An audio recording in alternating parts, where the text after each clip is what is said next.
السلام علیکم dear friends, welcome to the channel جو کہ ہے episodic novel stories. Dear friends, اس چینل میں آپ کو ملیں گی بہت ہی اچھوتے ناولز، بہت ہی دلچسپ کہانیاں اور رومانٹک ناولز۔ سو ہمارے ساتھ رہیے، اور اس سے پہلے کہ ہم اپنی کہانی کا آغاز کریں، اس چینل کو لائک کر دیں، اس چینل کو سبسکرائب کر کے بیل کا آئیکن ضرور پریس کر دیجیے گا تاکہ ہمارے چینل سے آنے والے ہر نیو نوٹیفیکیشن کی خبر سب سے پہلے آپ کو ملے۔ وہ دونوں بے ہوش پیچھے بیٹھی تھیں اور وہ آگے بیٹھا اپنے اندر جلنے والے کسی طوفان سے لڑتے لڑتے تھک رہا تھا۔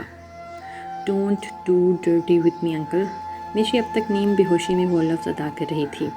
اذلان نے کرب سے آنکھیں میچی تھیں اور علی کے اندر جلتا لاوا اور سلگا تھا۔ دونوں اپنی اپنی عزتوں کو بچا تو لائے تھے کہ شکر ہے کچھ برا نہیں ہوا تھا، اور جو زخم تھے وہ بھی وقت کے ساتھ بھر ہی جانے تھے، مگر روح کے زخم ان کا کیا، وہ کیسے بھریں گے؟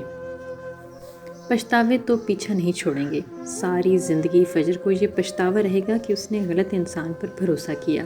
ساری زندگی اذلان کو یہ پچھتاوا رہے گا کہ وہ اپنی بیوی کے لیے اس قابل نہیں بن سکا کہ وہ کسی غیر مرد پر اعتبار کرنے کی بجائے اس پر اعتبار کرتی۔ زندگی کسی ڈوبتے ہی تنکے کا سہارا ہی ہے تو کسی زندگی سے روٹھے انسان کے لیے عذاب۔ اس ٹائم زندگی ان چاروں کو جس مقام پر لے آئی تھی، ان کے لیے ان کی آتی جاتی سانسیں عذاب ہی تھیں۔ ہوس پرست ہو تم، مجھے شادی کرنی ہے اس سے، وہ تم سے بہتر ہے، مجھے نوچتے ہو تم۔ اس فجر کے لفظ خود کو ختم کرنے پر مجبور کر رہے تھے، کسی ہتھوڑے کی طرح اس کے کانوں میں برس رہے تھے۔ پیچھے وہ ہوش و خرد سے بے نیاز ڈھلکے سر کے ساتھ بے ہوش پڑی تھی۔ ہونٹ سے خون ابھی بھی رس رہا تھا۔ اذلان کا دل کیا کہ ابھی جائے اور ارحم کے پھر سے چھتڑے اتار دے جس نے اس کی اسٹرابیری کو مسلا تھا۔ ایزی ایزی ایزی، علی تیسری بار اسے آواز دے چکا تھا جو اپنے دل و دماغ سے جنگ لڑ رہا تھا۔ ہاں، انا بے کی کال آ رہی ہے، کیا کہوں؟ اس نے پریشانی سے اس کو دیکھتے ہوئے کہا۔ ریسیو کرو اور کہنا مشی اور دعا ہمارے ساتھ ہیں، ابھی کچھ مت بتانا، گھر جا کر کلیئر کر دیں گے سب۔ اس نے سامنے دیکھتے ہوئے کہا تھا۔ ایسا کرو، ماما کے نمبر پر کال کرو اور ان کو بھی بولو کہ شاہ ہاؤس پہنچیں دعا کو لے کر، اور گاڑی کسی پرائیویٹ کلینک کی طرف موڑ دو، ان کو ٹریٹمنٹ کی ضرورت ہے۔ اور یہ الفاظ ادا کرتے ہی وہ جس کرب سے گزرا تھا یہ بس وہی جانتا تھا۔ اور علی نے گاڑی کسی پرائیویٹ کلینک کے سامنے کھڑی کی تھی۔ نہیں علی، ایسا کرو، شاہ ہاؤس چلو، اس نے پھر سے حکم جاری کیا تھا۔ مگر اسی نہیں ٹریٹمنٹ کی ضرورت ہے، علی نے بے بسی سے کہا۔ جانتا ہوں، مگر میں نہیں چاہتا کہ کوئی میری بہن اور میری بیوی کو پھٹے لباس میں بے حجاب دیکھے اور پھر ان کے جسم پر موجود نشانوں کے سوالوں کے جواب مانگنے میں نہیں جواب دے پاؤں گا سب۔ علی مجھے مار دے پلیز، اس نے اس کے سامنے ہاتھ جوڑتے ہوئے کہا تھا۔ پلیز علی، میں ساری زندگی اس دکھ کے ساتھ نہیں جی سکوں گا کہ میری بیوی کو کوئی بے لباس کرنے چلا تھا، اور علی اس کی بھی حالت اس سے مختلف تو نہیں تھی۔ اس نے پل میں اسے سینے سے لگایا تھا۔ ایزی، بی بریو مین، تم کیسے توڑ سکتے ہو خود کو؟ تم نہیں سنبھال پا رہے ہو خود کو، تو جن کے ساتھ یہ سب ہوا ہے وہ کیسے سنبھال سکیں گی خود کو؟ فجر کو دیکھا تھا، وہ تو تم سے نظریں بھی نہیں ملا پا رہی تھی۔ پلیز یار، سنبھالو خود کو، علی ارکم خان کا بھائی اتنا کمزور نہیں ہو سکتا، اس نے اسے خود میں بھینچتے ہوئے تسلی دی تھی، اور پھر اسے خود سے الگ کرتے گاڑی شاہ ہاؤس کی طرف بڑھا دی تھی۔ اب تو تمہیں یقین آ گیا ہوگا میری سچائی کا، یا اب بھی تمہیں تمہارا وہی دوست سچا لگتا ہے اور میں جھوٹی؟ وہ چائے کا کپ لیے لان میں آیا تھا جب کشمش اس کے پیچھے آ گئی تھی۔ تم ہمیشہ سے جھوٹی تھی، ہو اور رہو گی، اس نے چائے کا سپ لیتے ہوئے کہا تھا۔ کیا مطلب؟ تم سے کہا تھا میں نے، اگر وہ رشتہ بھجوائے گا تو تم مجھے سچا مان لو گے، اس نے چھوٹی سی ناک کو پھلاتے ہوئے کہا۔ اس بھجوانے میں اور خود بخود آنے میں بہت فرق ہوتا ہے مس کشمش، اس نے ایک اور سپ لیا تھا۔ مطلب یہ کہ ڈیئر ڈفر کزن، اس کے پیرنٹس اس کا رشتہ اس کے کہنے پر نہیں بلکہ خود سے لے کر آئے تھے، اور یہ کہ وہ اپنی خالہ کی بیٹی انم کو پسند کرتا ہے جبکہ اس کی ماما کی فیملی ٹرمز ان کے ساتھ کچھ اچھے نہیں ہیں، اس لیے وہ چاہتی ہیں کہ اس کی شادی جلد ہی ہو جائے کہیں بھی، اور وہ منہ اٹھا کر ادھر آ گئی۔ اس نے خالی کپ لان میں پڑی ٹیبل پر رکھتے ہوئے کہا۔ ہا ہا ہا، بیمو، تم سچ میں معصوم ہو یا بننے کی ایکٹنگ کرتے ہو؟ اور تمہیں بیوقوف بنایا گیا ہے اور تم اس کی رام لیلا بڑی دلچسپی کے ساتھ مجھے سنا رہے ہو؟ آخر میں وہ غصے سے بولی۔ بکواس بند کرو اپنی، بیوقوف وہ نہیں، تم مجھے بناتی ہو، اور آج کے بعد میں تمہارے منہ سے احمد کے ریلیٹڈ کوئی بات نہ سنوں، اور نہ ہی اس کا نام تمہارے منہ سے، ورنہ 1 منٹ لگے گا مجھے تمہاری جان لینے میں۔ اور غصے سے غراتا ہوا وہاں سے گیا۔ دیکھنا، ایک دن تم اسی یقین کی وجہ سے بہت بڑا نقصان اٹھاؤ گے۔ اسی اپنے دوست سے، اس نے اس کے پیچھے افسوس سے کہا تھا۔ پولیس کو ہادی معاملہ رفع دفع کرنے کا بول رہا تھا، کیونکہ اگر بات منظر عام پر آتی ہے تو سب سے زیادہ شاہ انڈسٹری کی بدنامی ہوگی۔ بات کھلتی تو فجر اور مشی کا بھی نام آتا، اور غلطی بھی انہی کی تھی۔ وہ خود کیوں گئی تھی ارم کے پاس؟ اور پھر 100 سوال 100 جواب، لڑکیوں سے بھی پوچھ گچھ۔ ہادی نے اپنا اثر و رسوخ استعمال کرتے بات کو دبا دیا تھا۔ پولیس چلی گئی تھی اور وہ یہ بھی نہیں چاہتا تھا کہ میڈیا کو بھنک پڑے، اس لیے سارے ثبوت مٹا کر واپس پلٹا تھا۔ ارم وہیں ادمرا پڑا ہوا تھا۔ ہادی نے آگے بڑھ کر اس کی نبض چیک کی تھی، جو نہ ہونے کے برابر چل رہی تھی۔ وہ اسے ٹھوکر مار کر آگے بڑھ گیا تھا۔ صبح کے 3 بج رہے تھے جب وہ واپسی کے لیے پلٹا۔ ہادی، علی اور اذلان کی وجہ سے وہ مشی کو چھوڑ چھاڑ کر کھڑکی سے کودے تو تھے، مگر وہ وہاں سے بھاگے نہیں تھے۔ انہوں نے سارا تماشا ہوتا اپنی آنکھوں سے دیکھا تھا۔ شوم قسمت کے اپنے بیٹے کو خونخوار ہوتے بھی مگر آگے بڑھ کر اسے نہ اٹھا سکے نہ بچا سکے، کیونکہ اگر آگے بڑھ کر اسے بچاتے تو بات ان پر بھی آتی، اور وہ ابھی منظر عام پر آنا نہیں چاہتے تھے۔ شاید ان کا دماغ کچھ بڑا پھر سے پلان کر رہا تھا، یا پھر ان کی خباثت اور کمینگی کی انتہا نہیں ہوئی تھی۔ ہادی کے جانے کے بعد انہوں نے ارم کو ریسکیو کروا لیا تھا۔ اس کی حالت پر وہ آنسو بہا رہے تھے، ہسپتال میں کھڑے رب سے التجا کر رہے تھے کہ اپنے بیٹے کی زندگی کو بخش دے۔ ڈاکٹر، ارم کیسا ہے اب؟ انہوں نے ڈاکٹر کے نکلتے ہی پوچھا۔ نہیں سر، خون بہت بہہ گیا ہے، اب کوئی معجزہ ہی ہے جو اسے بچا سکے گا۔ آپ کے بیٹے کے لیے آپ دعا کریں، اور ہم بھی اپنی طرف سے پوری کوشش کر رہے ہیں، ڈاکٹر آفیشیل انداز میں کہتا آگے بڑھ گیا۔ ارم ایک بار پھر ٹھیک ہو جاؤ، تمہیں زخم دینے والوں کے سینے میں گولیاں اتاروں گا، یہ وعدہ ہے تم سے میرا، اور اس فجر کو تمہارے قدموں میں لا کر پھینکوں گا، اور اگر تم نہ بھی بچے تو کسی کھوٹے پر جا کر بٹھا دوں گا، مگر اذلان کی ہونے نہیں دوں گا، یہ وعدہ ہے تم سے۔ وہ غصے میں ایک ایک لفظ ادا کر رہے تھے۔ کیوں جا رہے ہیں آپ؟ وہ صوفے پر بیٹھا آفس کے کام میں مصروف تھا، اور ندی اس کے بیگ پیک کرتے ہوئے پھر سے سوال کر رہی تھی۔ بتایا تو ہے، آفس میٹنگز ہیں، 1 ہفتے کی تو بات ہے، ساتھ چلنے کا کہہ رہا ہوں تو وہ نہیں مان رہی ہیں تم۔ اس نے لیپ ٹاپ پر نظریں گاڑے جواب دیا تھا۔ مجھے نہیں جانا، آپ کو پتہ میرے گھر کے بغیر دل نہیں لگتا، اور آپ بیمو کو بھیج دینا، اس نے ریکویسٹ کی تھی۔ اس کی یہاں ضرورت ہے اور میری وہاں، تو جس کی جہاں ضرورت ہو اسے وہاں ہونا چاہیے نا۔ انگلیاں لیپ ٹاپ پر تیزی سے چلاتے ہوئے اس نے جواب دیا۔ ہاں، اور مجھے کس کی ضرورت ہے وہ نہیں پتہ آپ کو؟ بس یہی تو کرتے ہیں آپ، عادت ڈالی چھوڑ دیا۔ اور کیا آتا ہے؟ بیگ بند کرتی سوں سوں کر رہی تھی۔ حیدری نے اس کی کینچی کی طرح چلتی زبان اور پھر اس کی آنکھوں میں بھرے آنسو دیکھ کر تعصب سے گردن ہلائی تھی۔ یہاں آؤ، اس نے وہیں بیٹھے بیٹھے اسے بلایا تھا۔ نہیں آنا، اس نے بھی ٹھینگا دکھایا تھا۔ سوچ لو، میں آیا تو پھر جان چھڑوانی تمہیں مشکل ہو جانی ہے۔ اب اس نے لیپ ٹاپ سے نظریں ہٹا کر اس کو گہری نظروں سے دیکھتے ہوئے کہا۔ آپ بہت بڑے بلیک میلر ہیں، اس نے آنسو ہاتھ سے رگڑتے ہوئے کہا۔ آ رہی ہو یا نہیں؟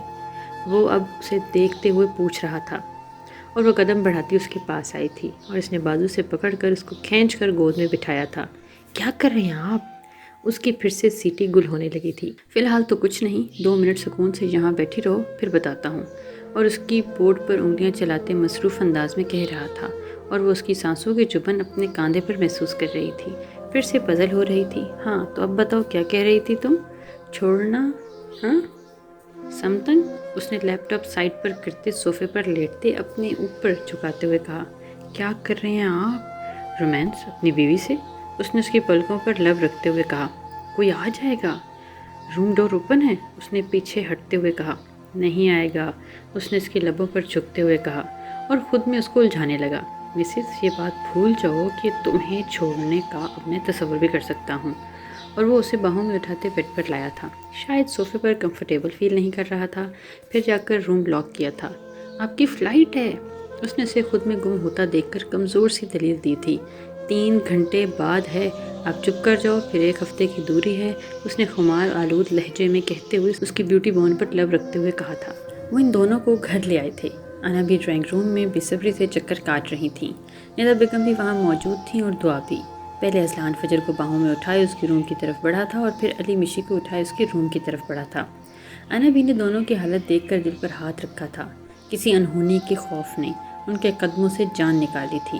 وہ صوفے پر ڈھہ گئی تھی۔ انا بھی، ڈاکٹر کو کال کریں، دعا مشی کو چینج کرواؤ، اور ماما آپ فجر کو، اذلان نے حکم دیا تھا۔ انا بھی، کیا ہوا؟ ندا بیگم نے ان کو صوفے پر گرتے دیکھا تو آگے بڑھ کر تھامتے ہوئے کہا، اذلان یہ دونوں، پلیز مجھے کچھ برا نہیں آنا بھی، ایسا کچھ نہیں ہے، دونوں محفوظ ہیں، بس شکر کریں خدا کا کہ ہم وقت پر پہنچ گئے۔ اذلان نے انہیں تسلی دیتے ہوئے کہا، علی ڈاکٹر کو کال کرو۔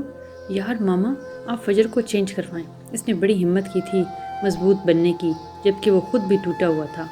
کر دی ہے، ڈاکٹر کو کال آتی ہوگی، علی نے بتایا۔ ماما ماما فجر کی آواز پر وہ دونوں بھی ندا بیگم کے پیچھے بھاگتے آئے۔ ماما یہ ہاتھ نہیں لگانے دے رہی، یہ رو رہی ہے، پینک کر رہی ہے اور چیخ رہی ہے۔ مشی سکری سمٹی بیڈ کے کونے سے چپکی تھی۔ ارحم ہمدانی، اذلان نے دیوار پر شدت سے مکہ مارا تھا۔ ماما آپ پلیز میرے ساتھ ہیلپ کروائیں، فجر کو چینج اسوا خالہ کروا دیں گی، دعا نے کہا تھا۔ نہیں ماما، پہلے آپ مشی کو چینج کروا دیں پھر فجر کو، اس کو گوارا ہی کب تھا کہ کوئی ملازمہ یا خادمہ اس کی متاع حیات کو دیکھے۔ ڈاکٹر آ گئی تھی، اس نے تفصیلی چیک اپ کے بعد میڈیسن لکھ دی تھی۔ فیملی ڈاکٹر تھی اس لیے مسئلہ نہیں ہوا زیادہ۔ مشی خوف کی وجہ سے زیادہ پینک کر رہی تھی جبکہ فجر وہ تو کسی گہرے صدمے کی وجہ سے نڈھال تھی۔ ڈاکٹر نے بتایا کہ انہیں تھوڑی دیر تک ہوش آ جائے گا مگر یہ دونوں جتنا سوئیں گے اتنا ہی ان کے حق میں بہتر ہے، اور اگر وہ جاگیں اور سوچیں گی تو پینک اٹیک بھی آ سکتا ہے دونوں کو۔ علی ڈاکٹر کو باہر چھوڑنے آیا تھا اور ان کو ہادی کو دیکھتے ہوئے کہا تھا، سب کلیئر ہو گیا ہے؟ علی نے پوچھا۔ ہاں اس نے جواب دیا، وہ مر گیا۔ اب علی اس کے ساتھ چلتے ہوئے پوچھ رہا تھا، پتہ نہیں وہیں چھوڑ آیا میں، اب تک مر گیا ہوگا۔ وہ بھی اس کے ساتھ چلتے ڈرائنگ روم تک آیا تھا۔ وہ دونوں کیسی ہیں؟ اس نے پوچھا۔ ڈاکٹر چیک اپ کر بھی ہے، کہہ رہی تھی کہ تھوڑی دیر تک ہوش آ جائے گا، علی نے بتایا۔ ایزی ٹھیک ہے؟ اس نے اگلا سوال کیا۔ وہ کیسے ٹھیک ہو سکتا ہے یار، اس نے درد سے کہا۔ ٹھیک تو تم بھی نہیں مجھے لگ رہے۔ ہادی نے گہری نظروں سے اس کو طرف دیکھا۔ علی نے اپنے قدموں پر نظر گاڑتے ہوئے کہا، وہ ٹھیک ہو جائے گی علی؟ اس نے اس کے چہرے کو دیکھتے ہوئے تسلی دی۔ مجھ سے اس کی تکلیف نہیں برداشت ہو رہی۔ اس نے نم آنکھیں بند کی تھیں۔ مجھے کسی نے مبارکباد نہیں دی، میرا دوسرا یار بھی اب دماغ سے پیدل ہو چکا ہے، اس نے ہلکا سا مسکراتے ہوئے کہا۔ میرا دل بند ہوتا ہے ہادی جب وہ کہتی ہے don't do dirty with me. Ali کی آنکھوں سے دو موتی ٹوٹ کر گرے۔ ہادی نے بے ساختہ اسے گلے لگایا تھا۔ مسلسل اس کی کال اگنور کرنے کے باوجود بھی وہ اسے کالز کر رہا تھا اور اسے مجبوراً کال ریسیو کرنی پڑی۔ پھوٹو کیا تکلیف ہے آپ؟ اس نے غصے سے پھنکارتے ہوئے کہا تھا۔ تم نے کہا تھا رشتہ بھجوانا ہے، میں نے بھجوا دیا، اب بولو کیا پلان ہے؟ اس نے کمینی ہنسی ہنستے ہوئے کہا، رشتہ قبول ہوا نہیں نا؟ جیسے تمہارا منہ تھا ویسے ہی بڑی ماما نے تمہارے منہ پر جوتی ماری ہے۔ اب تک تو تمہیں سمجھ آ ہی جانا چاہیے تھا، مگر تم میری توقعات سے بھی زیادہ ڈھیٹ واقع ہوئے ہو۔ اس نے ایک ایک لفظ چبا چبا کر ادا کیا۔ چلو کسی جگہ تو میں تمہاری توقعات پر پورا اترا۔ خیر میرا پلان تو تمہارے ساتھ گولڈن نائٹ منانے کا ہے جس پر بہت جلدی عمل کروں گا۔ اس نے اگلا لمحہ عمل بتایا تھا۔ یو چیپ انسان، شٹ یو شٹ اپ۔ ایک بات کان کھول کر سن لو، اگر تم میری نہ ہوئی تو بیموں کے قابل بھی نہیں چھوڑوں گا تمہیں، یہ احمد کا وعدہ ہے تم سے۔ کہتے اس نے کال کاٹ دی تھی۔ گھٹیا انسان۔ کشمش نے موبائل بیڈ پر پٹکا۔ مجھے آپ سے کچھ بات کرنی ہے آنا بھی؟ ان کے کمرے میں موجود تھا۔ اذلان میں تم سے بہت شرمندہ ہوں، آئی ایم سوری، میں تمہاری امانت کی حفاظت نہیں کر سکی، مجھے معاف کر دو، وہ روتے ہوئے کہہ رہی تھیں۔ نہیں آنا بھی، ایسے مت کہیں پلیز، جب انسان اپنوں کو چھوڑ کر غیروں پر بھروسہ کرتا ہے تو اس کا انجام ایسا ہی ہوتا ہے، یا اس سے بھی بدتر۔ اس نے ان کو کاندھوں سے پکڑ کر بٹھاتے ہوئے کہا۔ وہ تکلیف میں تھا تو انا بھی تکلیف میں تھی۔ تم ایزی میری جان پریشان مت ہو، سب ٹھیک ہو جائے گا، انہوں نے اس کے ہاتھ چومتے ہوئے کہا تھا۔ نہیں انا بھی، اب کچھ کبھی ٹھیک نہیں ہوگا، میں ان لوگوں میں ہمیشہ شامل ہو گیا ہوں جن کو ہمیشہ رسوائیاں ہی ملتی ہیں، وہ رسوائیاں ہی اس کا مقدر بنتی ہیں۔ میری ہمت اب ختم ہو چکی ہے، میرا اضطراب ختم شد۔ اس کی بے بسی، اس کی شکستگی اس کے لفظوں سے عیاں تھی۔ آپ کو پتہ ہے انا بھی، اس انسان کو بھی اتنی تکلیف نہیں ہوتی ہوگی جسے رسیوں سے باندھ کر پیٹ پر کوڑے مارے جاتے ہیں، جتنی تکلیف محبت کے باندھے ہوئے کوڑوں میں ہے۔ انا بھی کو اس کا رونا مجھے تکلیف دیتا ہے، اس کی تکلیف میری جان نکالتی ہے، اس کے آنسو میرا خون نچوڑتے ہیں، تو اس کو ان 5 سالوں میں مجھ سے کبھی ویسی محبت کیوں نہیں ہوئی جیسی مجھے اس سے ہے؟ اس نے ان کی گود میں سر رکھتے ہوئے کہا۔ ایزی، انابی کی جان مت تھکاؤ خود کو، وہ روتے ہوئے اس کے بالوں میں انگلیاں پھیر رہی تھیں۔ انابی، یہ تھکاوٹ عمر بھر کے لیے میرے مقدر میں لکھ دی گئی ہے، سود سمیت میرے منہ پر مار دی گئی ہے۔ ایزی میری جان۔ نہیں انابی، آج آپ مجھے سنیں گی، اس نے اس کی بات کاٹی تھی۔ آپ کو پتہ ہے جب کاتب تقدیر نے اسے میرے نصیب میں لکھا تھا، میں نے خود کو دنیا کا خوش قسمت ترین شخص ٹھہرایا تھا۔ رب سے اس عظیم تحفے کی شکر گزاری کرتے میری زبان نہیں تھکتی تھی۔ میں رب سے کہتا تھا، میرے مالک، میرا اور اس کا ساتھ ہمیشہ رکھنا، ازل سے ابد تک۔ نبی جن سے محبت ہوتی ہے نا، ان کا ساتھ دونوں جہانوں میں ملے تب بھی تھوڑا ہی لگتا ہے۔ اور یہی وجہ تھی کہ اس کا باپ اور میری ماں میرے باپ کے قاتل ہونے کے باوجود بھی اس سے نفرت نہیں کر پایا۔ میں نے جب بھی چاہا اس کو خود سے الگ کرنا اور اس سے نفرت کرنا، محبت ہر جذبے پر حاوی ہوئی، مگر اب میں اس کو ختم کرنا چاہتا ہوں۔ میں اس سب کا خاتمہ چاہتا ہوں، میں فرار چاہتا ہوں۔ نبی، میں نے بہت سوچ سمجھ کر یہ فیصلہ کیا ہے۔ میں ساری زندگی بے اعتباری کے سہارے نہیں گزار سکتا، اور پھر ضروری نہیں کہ محبت کرنے والے ایک ہی ہوں۔ میں اس سے دور رہ کر بھی ہمیشہ اس سے محبت نبھاؤں گا۔ اس کی محبت میری زندگی کا قیمتی اثاثہ ہے، اس نے شکستہ لہجے میں کہا تھا۔ اسی ایک بار پھر، نبی پلیز، میں التجا کرتا ہوں آپ سے۔ اس نے ہاتھ جوڑے تھے۔ ٹھیک ہے میری جان، تمہیں اور تکلیف نہیں دوں گی میں، اور بس چپ کر جاؤ۔ تمہیں اور تکلیف سے نہیں گزاروں گی، اپنے کسی بھی وعدے سے نہیں باندھوں گی، دوہری اذیت نہیں دوں گی۔ تم نے جو سہ لیا ہے کافی ہے، اس سے سزا ملنی چاہیے۔ وہ اپنے کمرے میں ہے، تم اسے ابھی اسی وقت رشتے سے آزاد کر سکتے ہو۔ انہوں نے بھی دل پر پتھر رکھ کر اس کے حق میں فیصلہ سنایا تھا۔ آپ ناراض تو نہیں ہیں نا مجھ سے؟ میں آپ کے باغ کو کچلنے لگا ہوں؟ اس نے ان کی گود میں سر اٹھایا تھا۔ نہیں میری جان، انا بھی کبھی بھی نہیں ناراض ہو سکتی تم سے۔ انہوں نے اس کی پیشانی چومی تھی اور وہ اٹھا تھا، لڑکھڑاتے قدم اٹھاتا باہر کی طرف بڑھا تھا۔ آج اس کی چال بھی برسوں کی تھکاوٹ نمایاں تھی۔ انبی کا ایک لمحے میں دل چاہا کہ اسے روک لیں، مگر اگلے ہی لمحے انہوں نے خود پر قابو پایا۔ انہیں لگ رہا تھا ان کے جسم سے جان نکل رہی ہے۔ وہ گر گئی تھیں۔ شکستگی، لاچارگی، بے بسی، اگر کسی کو ان کے مطلب نہیں آتے تو وہ ان کی حالت دیکھ کر سمجھ جاتا کہ یہ سب کن بلاؤں کے نام ہیں۔ وہ اس کے کمرے میں آیا تھا۔ وہ رخ موڑے لیٹی ہوئی تھی۔ اس نے کمرے میں آ کر ایک لمبا سانس ہوا میں سپرد کیا تھا۔ میں جانتا ہوں تم جاگ رہی ہو۔ اس نے اسے رخ موڑے لیٹے دیکھا تو کہا، میں آج ہی تو جاگی ہوں۔ اس نے کسی گہری سوچ میں ڈوبے جواب دیا، میں تم سے جڑے ہر رشتے سے دستبردار اختیار کرنے آیا ہوں۔ اس نے بڑے ضبط سے الفاظ ادا کیے تھے۔ اذلان کی طرف اس کے کمر تھی، وہ بیڈ پر دوسری طرف منہ کیے لیٹی تھی۔ اذلان کو اس کا چہرہ نظر نہیں آ رہا تھا۔ اچھا ہی تھا، اگر وہ اس کا چہرہ دیکھ لیتا تو شاید وہ کہنے اور پانے کی ہمت کبھی نہ کر پاتا جو کہنے آیا تھا۔ اس کا چہرہ اس کے ساتھ قائم کی گئی ہر دوری سے بھٹکاتا تھا۔ میں بھی تمہیں دی گئی ہر تکلیف سے اب تمہیں دستبردار کرنا چاہتی ہوں، مگر تمہارے اور میرے طریقے میں بہت فرق ہے۔ اب اس کی سانسیں ڈوب رہی تھیں، وہ لڑکھڑاتے لفظ ادا کر رہی تھی، مگر ایزی، مجھے طلاق مت دینا۔ میں فجر اذلان حیدر شاہ بن کر ہی اس دنیا سے رخصت ہونا چاہتی ہوں، اور یہ یاد رکھنا، فجر اذلان حیدر شاہ کی پہلی اور آخری محبت تم تھے اور رہو گے۔ تمہارے علاوہ کسی سے محبت نہیں کی۔ ہو سکے تو مجھے معاف کرنا۔ وہ لڑکھڑاتے لفظوں اور اپنی ڈوبتی سانسوں سے بس اتنا ہی کہہ سکی تھی۔ اس کے آخری الفاظ سن کر اذلان کے دل کو کچھ ہوا تھا اور وہ اس کی طرف دیوانہ وار دوڑا تھا۔ فجر، اس نے اس کی رخ اپنی طرف کیا تھا اور وہ اپنی نس کاٹ چکی تھی۔ خون بہہ کر بیڈ کی چادر کو بھگو چکا تھا۔ مانسٹر! آخری بار اس نے مسکرا کر اس کے بازوؤں میں بس اتنا کہا تھا اور اس کی نم پلکیں بند ہو گئی تھیں۔ فجر! اس نے پوری شدت سے چلاتے ہوئے اسے خود کے ساتھ بھینچا تھا۔ اس کے پکارنے میں اتنی شدت تھی کہ نبی کا دل دہلا تھا اس کی چیخ سن کر۔ وہ ہمت جمع کرتی فجر کے کمرے کی طرف لپکی تھی۔ وہ اسے بازوؤں میں اٹھاتے باہر کی طرف بھاگا تھا۔ دعا اور ندا بیگم بھی اس کی پکار پر دوڑتی ہوئی آئی تھیں۔ کسی طوفان کی تیزی کی طرح اسے گاڑی میں ڈالے، تیز اسپیڈ میں گاڑی دوڑاتے وہ اسپتال پہنچا۔ وہ بے ہوش تھی، نبض بھی نہ ہونے کے برابر چل رہی تھی، اور وہ اسے باہوں میں اٹھائے ایمرجنسی وارڈ کی طرف پڑا تھا اور سب ڈاکٹرز اس کے ارد گرد جمع ہو گئے تھے۔ وہ اسے گرتے آنسوؤں سے دیکھ رہا تھا جیسے رخ یار ازلوں سے آنکھوں کو بخشنے والا نور ٹھہرا ہو۔ آپ پلیز پیشنٹ کا ہاتھ چھوڑ دیں اور باہر ویٹ کریں، ہمیں ٹریٹمنٹ کرنے دیں۔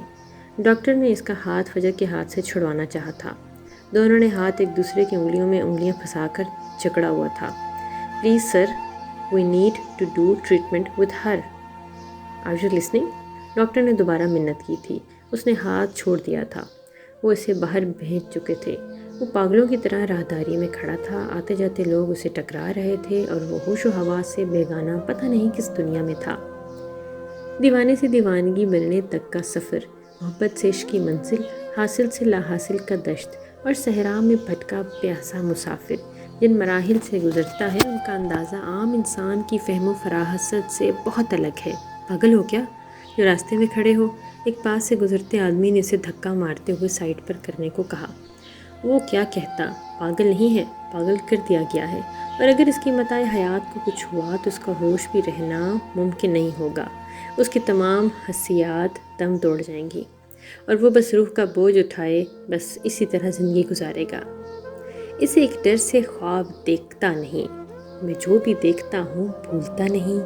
کسی منڈیر پر کوئی دیا جلا، پھر اس کے بعد کیا ہوا پتہ نہیں۔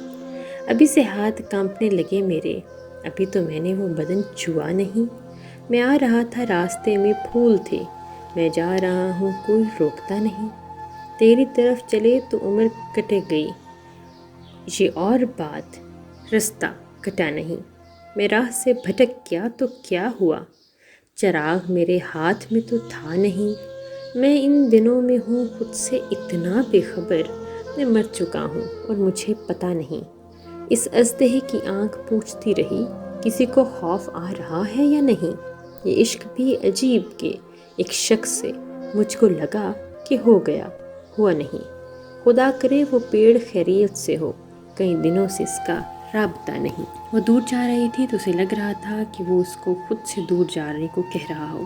وہ تو خود کا تھا ہی نہیں، اب اسے معلوم ہوا تھا وہ جو اب تک سانسیں لے رہا تھا وہ اسے اس کے صدقے ہی تو ملی تھی۔ کچھ لوگ ہماری روح میں اس قدر تحلیل ہو چکے ہوتے ہیں، ہم تک پہنچے ہیں اور ہماری زندگی کو چلاتے ہیں۔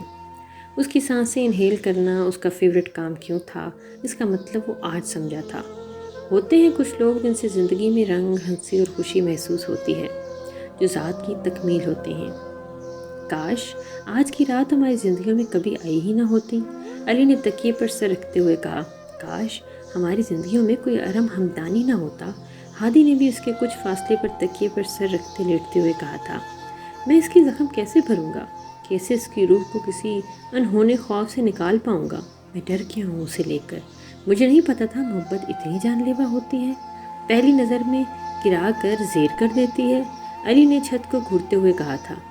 مرجھائی سی شاخ پہ دل کی پھول کھلتے ہیں کیوں، باتیں گلوں کی ذکر مہک کا اچھا لگتا ہے کیوں، ان رنگ سے تو نے ملا دیا جن سے کبھی میں مل نہ پایا، دل کرتا ہے تیرا شکریہ پھر سے بہاریں تو لا دے، دل کا سونا بنجر مہکا دے، سوکھی پڑی دل کی زمیں کو بھگا دے۔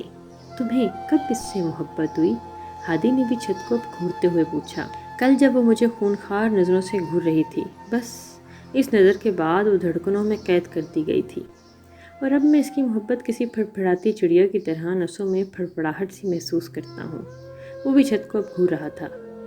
میں نے سوچا تھا تمہاری سیٹنگ کراؤں گا، تمہارا جینا حرام کروں گا، مگر تم تو چھپے رستم نکلی، اور تمہاری محبت وہ 280 کی سپیڈ سے نکلی۔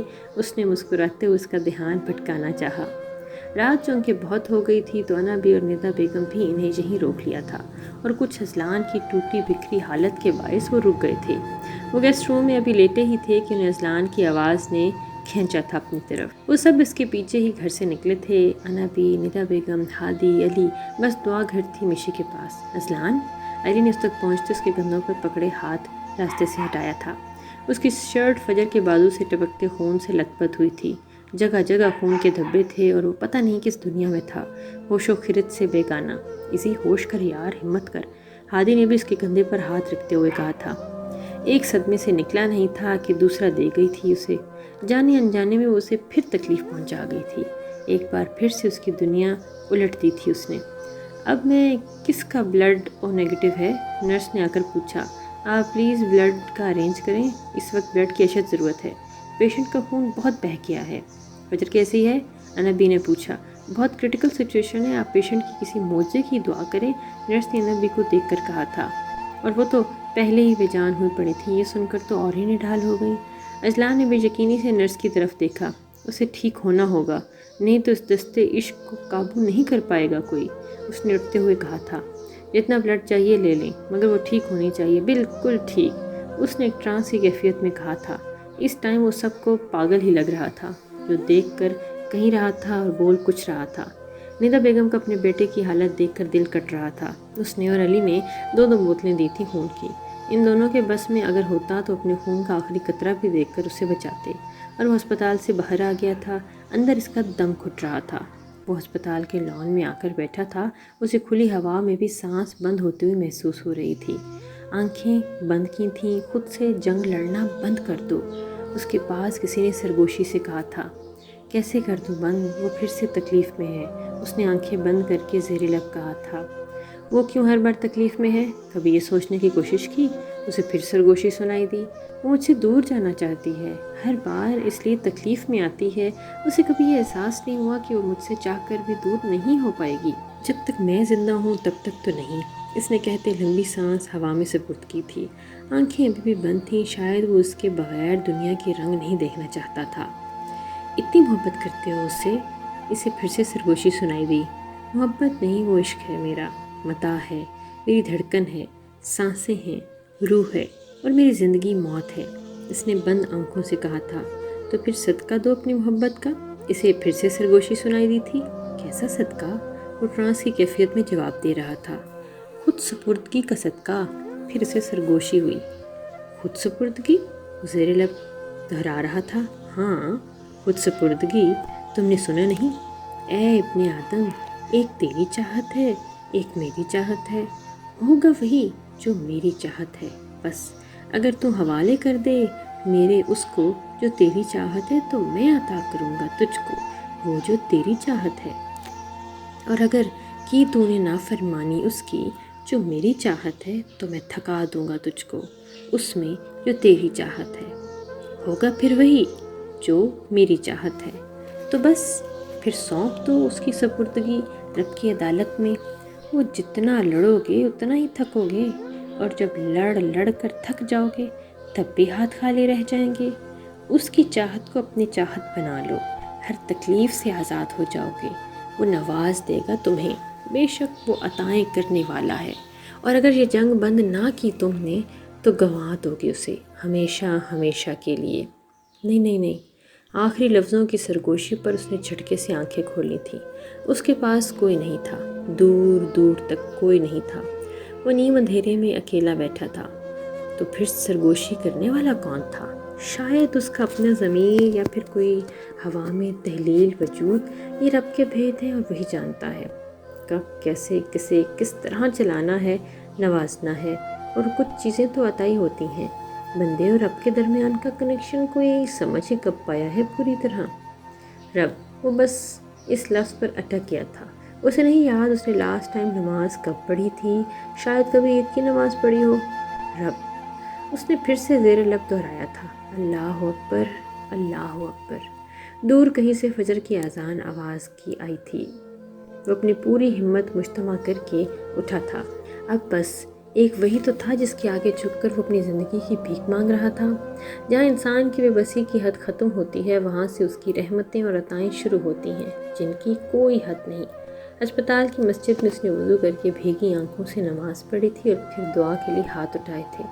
مجھے نہیں یاد میں آخری بار کب آپ کی بارگاہ میں جھکا تھا۔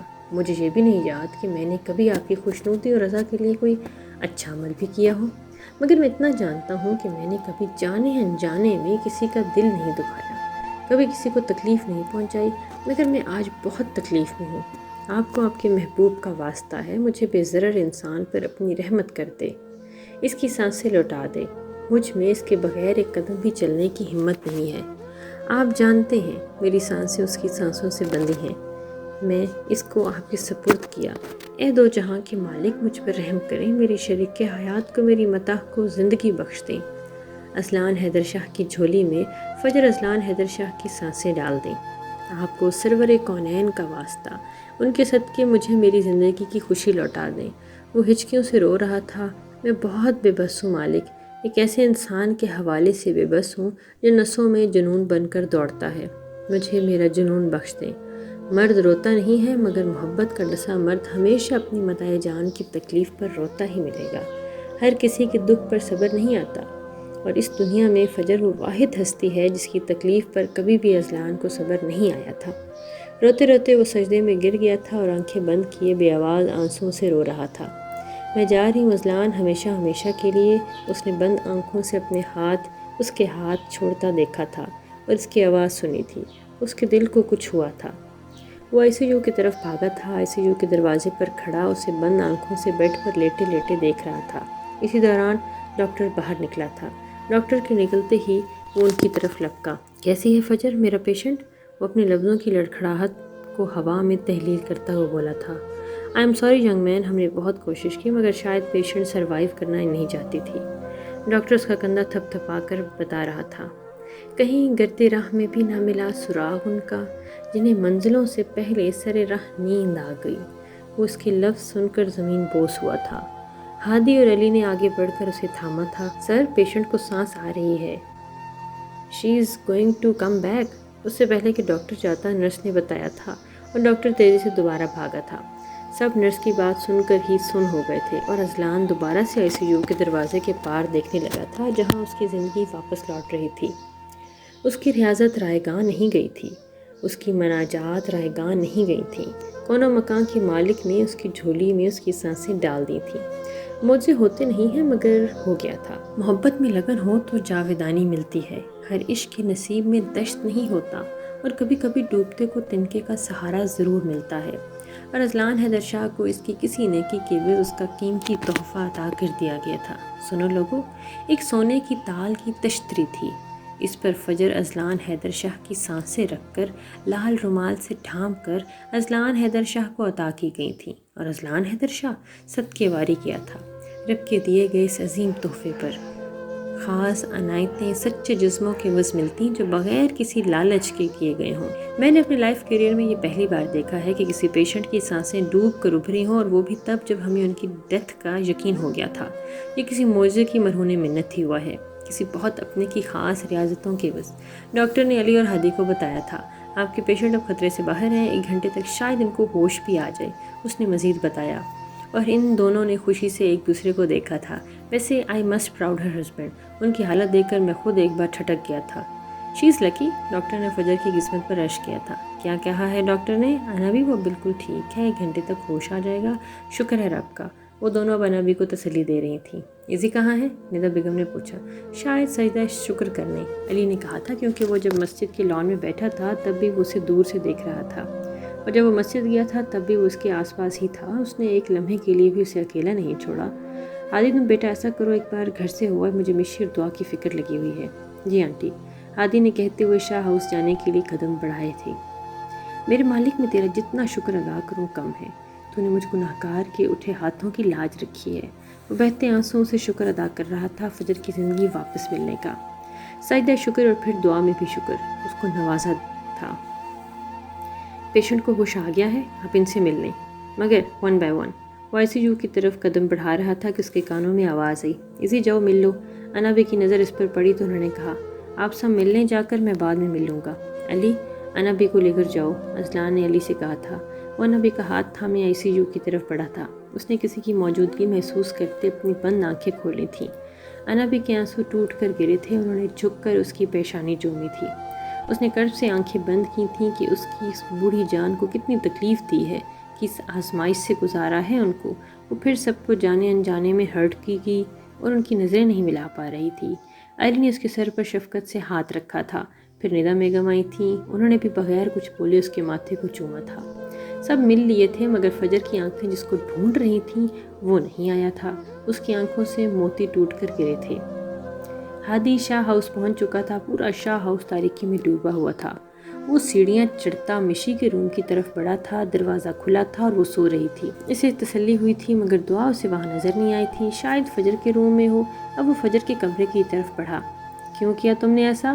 پلیز جلدی ٹھیک ہو جاؤ۔ وہ اذلان اور فجر کی نکاح والی پک کا فوٹو فریم لگائے گلے لگا کے رو رہی تھی۔ تمہیں کچھ نہیں ہونا چاہیے، تمہارے بغیر ہم مر جائیں گے، ایزی بھائی نہیں جی پائیں گے۔ پلیز اللہ پاک دعا کو اپنے پاس بلوا لیں اور فجر کو اور مشی کو ٹھیک کر دیں، میری زندگی کے بدلے دونوں کو زندگی بخش دیں۔ ویسے بھی دعا اتنی امپورٹنٹ نہیں، فجر اذلان بھائی کے لیے امپورٹنٹ ہے اور مشی کاظم انکل کے لیے، پلیز انہیں ٹھیک کر دیں۔ وہ روتے ہوئے لفظ ادا کر رہی تھی۔ وہ دروازوں کے بیچے بیچ کھڑے ہو کر اس کی معصوم سی دعائیں سن رہا تھا اور اسے اس پر ٹوٹ کر پیار رہا تھا۔ ہادی، فجر کیسی ہے؟ وہ بھاگتی ہوئی آئی تھی اور اس کا ہاتھ پکڑ کر آنسوؤں سے بھری آنکھوں سے پوچھ رہی تھی۔ ہادی نے اس کی آنکھوں میں دیکھا تھا مگر زیادہ دیر نہیں دیکھ پایا۔ ادھر آؤ، جہاں بیٹھو۔ وہ اس لیے بیڈ پر بیٹھا تھا۔ پلیز ہادی بتاؤ فجر کیسی ہے؟ اس نے اس کے بٹھانے پر منت کی تھی۔ شی از آؤٹ آف ڈینجر۔ وہ پھر سے اس کی آنکھوں میں بہکا تھا۔ سچ؟ اس نے اس کی طرف بے یقینی سے دیکھتے ہوئے پوچھا تھا۔ ایک دم سچ، جو اتنی ساری تم دعائیں کر رہی تھی سب قبول ہو گئی ہیں اور فجر اب بالکل ٹھیک ہے اور مشی بھی ٹھیک ہو جائے گی۔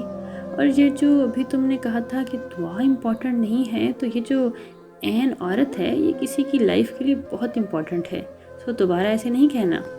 اس نے ہاتھ بڑھا کر اس کے آنسو صاف کرتے ہوئے کہا تھا۔ اسے خود بھی احساس نہیں ہوا تھا کہ وہ بے خیالی میں کیا کہہ گیا ہے، لیکن اس بار دعا نے این عورت پر غصہ نہیں کیا تھا، شاید وہ اس کے لفظوں پر دھیان ہی نہیں دے پائی تھی فجر کے ٹھیک ہونے کی خوشی میں۔ اچھا چلو اب اسفا خالہ سے بولو کچھ بنا دیں، مجھے دوبارہ ہاسپٹل جانا ہے، اس نے اس کے پاس سے اٹھتے ہوئے کہا تھا۔ وہ خود بھی زیادہ دیر اس کے پاس نہیں بیٹھنا چاہتا تھا۔ مجھے بھی جانا ہے، اس نے اس کے اٹھتے ہی پھر سے اس کا ہاتھ پکڑ کر کہا تھا، بچوں کی طرح۔ یہ دوسرا لمس تھا اس کا ہادی کے ہاتھ پر۔ ہادی کا دل الگ ہی تال پر دھڑکا تھا۔ نہیں، پھر مشی اکیلی رہ جائے گی، میں جا کر انا بھی اور آنٹی کو بھیجتا ہوں، پھر تم آنا۔ ہادی نے دھیرے سے اپنا ہاتھ چھڑواتے ہوئے کہا اور باہر کی طرف قدم بڑھا دیے تھے۔ اس کا دل عجیب ہی سر بکھیر رہا تھا اور اس نے ذہن کو جھٹکا تھا کیونکہ دل اب ذہن پر حاوی ہونے لگا تھا۔ انا بھی اور نیتا بیگم کو اذلان نے گھر بھجوا دیا تھا۔ سارا دن وہ وہیں رہا تھا مگر ہمت نہیں کر پایا تھا اس کو قریب سے دیکھنے کی، اس کے پاس جانے کی۔ یار تم دونوں بھی جاؤ، ریسٹ کرو جا کر، میں ہوں اس کے پاس۔ شام میں اس نے دونوں سے کہا تھا۔ نہیں، تم دونوں جا کر ریسٹ کرو، میں رہ لوں گا، علی نے کہا تھا۔ میں کہہ رہا ہوں نا علی، جب مجھے لگے گا کہ مجھے اب ریسٹ کرنا چاہیے تو میں بتا دوں گا تم لوگوں کو۔ جاؤ، اذلان نے کہا۔ صبح سے شام ہو گئی تھی، دوپہر سے وہ ہوش میں ہے، تم اس سے ملنے نہیں گئے؟ پھر کچھ کر بیٹھے گی وہ خود کو، علی نے کہا۔ مل لوں گا یار، جب لگے گا، سامنا کرنے کی ہمت ہے، اس نے بے بسی سے کہا تھا۔ ہادی پلیز جاؤ، اس نے ہادی کی طرف دیکھتے ہوئے کہا۔ چل علی، فجر کو دیکھ کر چلیں، اس نے علی کو اٹھاتے ہوئے کہا۔ وہ دونوں فجر کے پرائیویٹ روم میں گئے۔ وہ جاگ رہی تھی۔ گڑیا خیال رکھنا اپنا، صبح لگاتے ہیں چکر۔ ہادی نے فجر کے سر پر ہاتھ رکھا۔ موٹی چھپکلی، فضول کچھ نہیں سوچنا، علی نے اس کی ناک دباتے ہوئے کہا۔ علی بھائی ایزی کہاں ہیں؟ مجھ سے ملنے بھی نہیں آئے، اس نے پوچھا۔ ملے گا، اب ہمارے سامنے تھوڑی ملے گا، اپنے ماسٹر کو برداشت کرنا تمہارا کام ہے بھائی، ہم تو چلے، علی نے مسکراتے ہوئے کہا تھا۔ اور وہ دونوں چلے گئے۔ ڈاکٹر رات کے چیک اپ کے لیے آئے تھے، وہ بھی ان کے ساتھ روم میں گیا تھا۔ وہ اس کی رپورٹس چیک کر رہے تھے، پھر انہوں نے کچھ میڈیسن چینج کی اور پھر نرس کو ڈرپ چینج کرنے کا بول کر چلے گئے تھے۔ وہ بھی ان کے ساتھ ہی باہر کی طرف پڑا تھا، جیسے ان کے ساتھ آیا تھا ویسے ہی چلا گیا۔ اس نے ایک نظر اٹھا کر بھی فجر کو نہیں دیکھا تھا۔ وہ اس نے اس کے سارے عمل میں جی بھر کر اذلان کو ہی دیکھتا تھا۔ بکھری بکھری ٹوٹی پھوٹی حالت، خون آلود شرٹ، بال ماتھے پر بکھرے ہوئے، ہلکی ہلکی شیو اور سوجی ہوئی روئی لال انگارہ آنکھیں جن کو دیکھ کر اسے خوف آیا تھا۔ وہ جو اس کی نگاہوں کی پیاسی تھی اور اس کی آنکھوں سے موتی ٹوٹ کر گرے تھے، وہ پھر دوبارہ اس کے روم میں نہیں آیا تھا۔ تب سے لے کر رات کے تیسرے پہر تک جانے کتنے سگریٹ پھونکے ڈال دیے تھے اس نے۔ وہ بھی اس کا انتظار کرتے کرتے سو گئی اور رات کا تیسرا پہر تھا جب وہ روم میں ایک نظر دیکھنے آیا تھا۔ پیلی رنگت، ہاتھ پر بینڈیج اور ڈرپ کی نیڈل، گھنی لمبی مڑی پلکیں اداس لگی تھیں اسے بند آنکھوں پر۔ چہرے پر ارہم کے دیے نشان ابھی تک تھے، اس کے پرانے زخم تازہ ہو گئے تھے۔ گردن پر بھی نیل کے نشان تھے، شہرک کا تل بھی کسی مرجھائے پھول کی طرح لگ رہا تھا، اور گالوں پر پڑنے والے گڑھے کہیں دور اٹھے بیٹھے تھے۔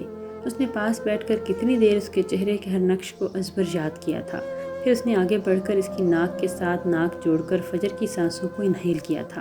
کئی منٹ وہ اسی پوزیشن میں رہا تھا۔ وہ نہ جاگ گئی تھی مگر اس نے آنکھیں نہیں کھولی تھیں۔ اس کے لمس کی شدت شدید تھی۔ یہ جو تم نے میری امانت میں خیانت کی ہے نا، اس کی سزا اذلان حیدر شاہ تمہیں ضرور دے گا۔ میری سانسیں بند کرنے کی کوشش کی تھی نا، تو تیار رہنا، اب تمہارے جسم سے قطرہ قطرہ جان نچوڑوں گا۔ اس نے اس کے کان کی لو پر حدت لمس چھوڑا تھا اور وہ الٹے قدم باہر کی طرف پلٹا تھا۔ وہ جانتا تھا کہ وہ دوائیوں کے زیر اثر ہے اور اگر وہ وہاں ایک اور پل بھی رکتا ہے تو وہ خود کو کنٹرول نہ کر پاتا۔ فجر جی جان سے لرزی تھی، اسے اپنی آنسوؤں سے بھری آنکھیں کھولی تھیں۔ I am sorry Izzy. ان کی شادی کو پورے 3 ماہ ہو چکے تھے اور ان کا رشتہ بھی مضبوط ہوتا جا رہا تھا وقت کے ساتھ ساتھ۔ آج ان دونوں کو پھر سے بڑی ماما نے اپنے کمرے میں کسی ضروری بات کے لیے بلوایا تھا۔ وہ دونوں ان کے سامنے بیٹھے تھے۔ ندھی، تم کشمش سے اور حیدری تم بیمو سے بات کرو۔ اگر ان کو کوئی اعتراض نہیں تو میں اس رشتے کو بھی مکمل کرنا چاہتی ہوں۔ پہلے احمد کی فیملی اور اب مسز اقسم کی طرف سے بھی رشتہ آ چکا ہے کشمش کا۔ میں چاہتی ہوں کہ آفیشیل اناؤنسمنٹ کر دوں تاکہ سب کو پتہ چل جائے، کیونکہ میں چاہتی ہوں کہ میرے دونوں بیٹیاں میرے گھر میں ہی رہیں۔ مگر ماما، اگر ان دونوں میں سے کوئی ایک بھی راضی نہیں ہوا تو آپ زبردستی نہیں کریں گی؟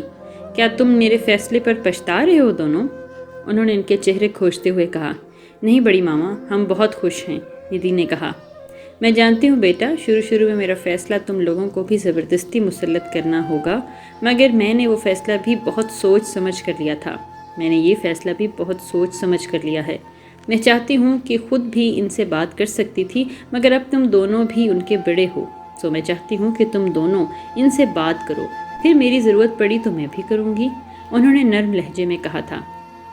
جی بڑی ماما، آپ بے فکر ہو جائیں، میں آج ہی کشمش سے بات کرتی ہوں، ندھی نے ان کے ہاتھ پر اپنا ہاتھ رکھتے ہوئے تسلی دی تھی۔ بہت شکریہ میری جان، سلامت رہو، دائمی خوشیاں نصیب ہوں تمہیں، انہوں نے دل سے دعا دی تھی۔ مشی کو ہوش آ گیا تھا، اس کے حواس بحال ہونے لگے تھے۔ خود کو شاہ ہاؤس میں دیکھ کر اسے تسلی ہوئی تھی۔ گزرے وقت کسی فلم کی طرح آنکھوں کے آگے چل رہے تھے۔ وہ ٹرانس کی کیفیت میں چلتی مرر کے سامنے آئی تھی۔ وہ بے ساختہ اس کا ہاتھ گردن پر بنے سگریٹ کے نشانوں پر گیا تھا۔ سفید رنگت پر وہ نشان کسی پکی مہر کی طرح چسپاں تھے۔ اس کے ہاتھ پل میں لرزے تھے۔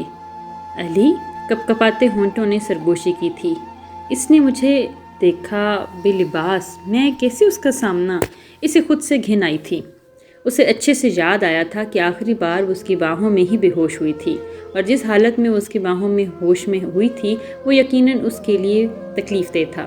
مشی، کیسی طبیعت ہے تمہاری اب؟ دعا نے روم میں آتے ہی اس سے پوچھا تھا۔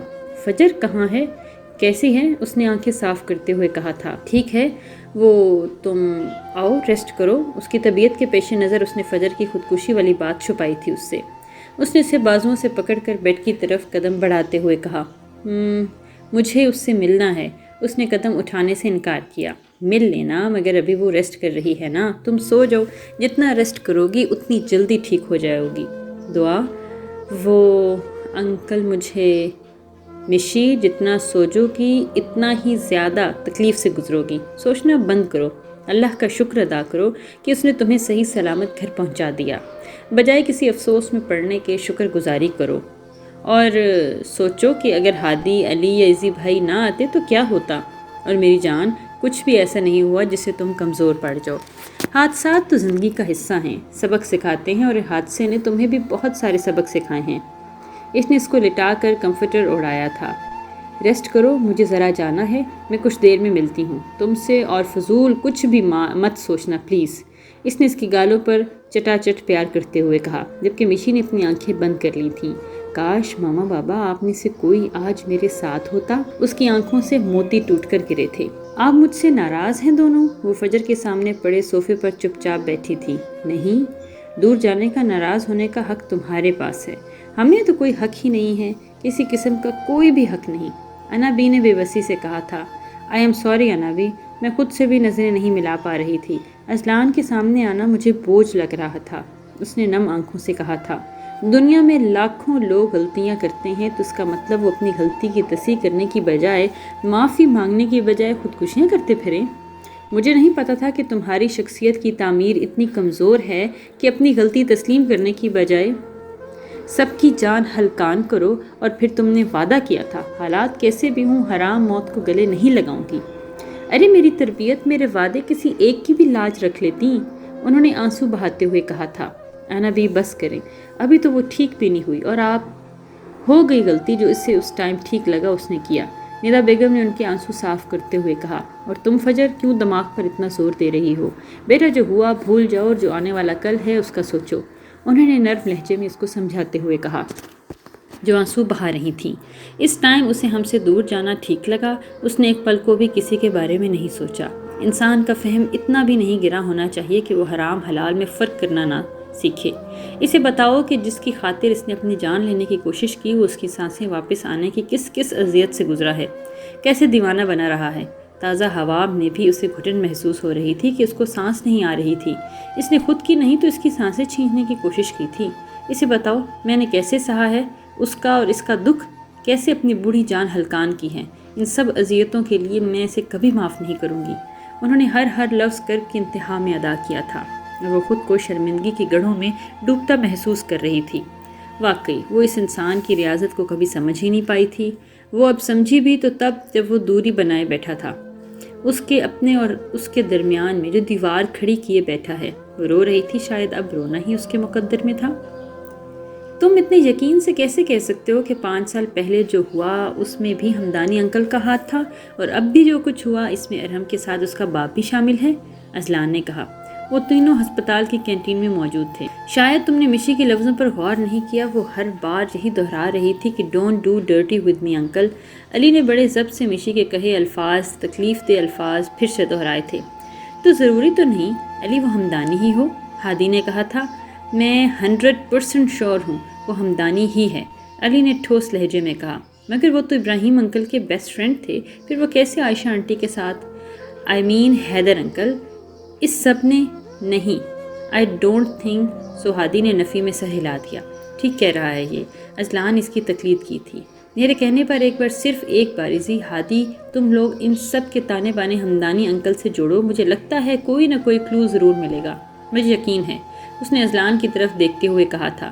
تو پھر ایزی سب سے پہلے مشی کو ہمدانی انکل کی پک دکھاؤ، اگر تو وہ اس بات کی تصدیق کر دیتی ہے کہ ہمدانی ہی تھا جو اس رات ہادی نے بات ادھوری چھوڑی تھی۔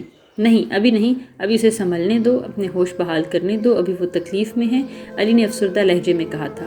اوہ، ہادی نے اب اسے چھیڑا تھا۔ اذلان نے ناسمجھی میں اس کی طرف دیکھا تھا۔ کیا؟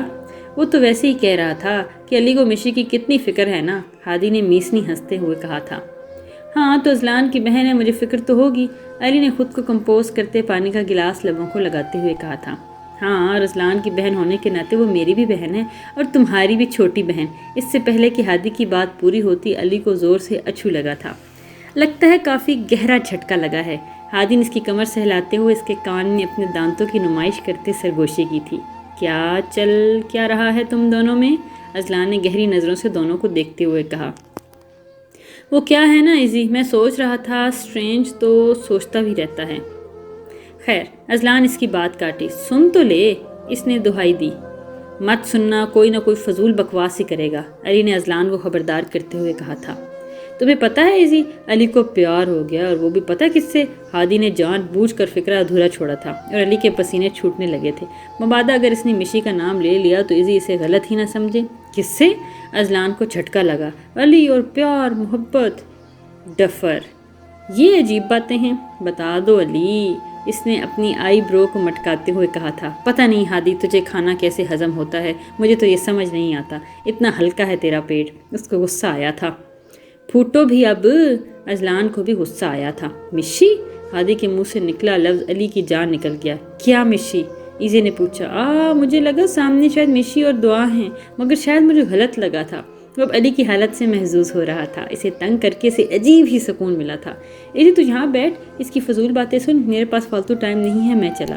علی نے اٹھتے ہوئے مبادہ وہ پھر سے کوئی نئی پھل جڑی چھوڑ دے، رخ ساتھ چلتے ہیں، ایزی نے بھی اٹھتے ہوئے کہا۔ اوہ میرا بابو ڈل گیا، ہادی نے علی کی طرف فلائنگ کس اچھالتے ہوئے کہا۔ رہنا تم خسروں کے سردار ہمیشہ، چھچھورا، اس سے کس سے؟ اس کا خون جلانے میں پتہ نہیں کیا اس کو مزہ آتا ہے۔ اذلان ہنسا تھا ان دونوں کی نوک جھوک دیکھ کر۔ مجھے لگتا ہے بچپن میں تمہیں کسی ٹھرکی اور نہایت ہی چھچھورے کتے نے کاٹا تھا، علی نے غصے میں کہا تھا، اور وہ کتا اب انسان بن گیا ہے، اور میرا دوست بھی ہادی۔ پھر اس کے پاس سے نکلتے اور بھاگتے ہوئے کہا۔ خطرہ تھا نہ مار کا، جو کہ اب علی کی طرف سے پکی تھی۔ علی بھی اس کے پیچھے بھاگا تھا۔ زندگی کتنے دنوں بعد ان تینوں دوستوں میں واپس لوٹی تھی۔ سچ ہے نا، وقت ایک جیسا رہتا ہے، اور نہ دکھ ہمیشہ رہتا ہے، نہ خوشیاں۔ وہ اب ہسپتال کی کوریڈور میں ایک دوسرے کے پیچھے بھاگ رہے تھے۔ تم یہاں کیا کر رہی ہو؟ اذلان کی نظر آتی ہوئی دعا کی طرف پڑی تو وہ دھاڑا، اور وہ سہمی تھی۔ اسے غصے میں دیکھ کر وہ ایک دوسرے کے پیچھے بھاگتے وہ بھی اذلان کی آواز سن کر رکے تھے اور ان دونوں کے پاس آئے تھے۔ کس کے ساتھ آئی ہو؟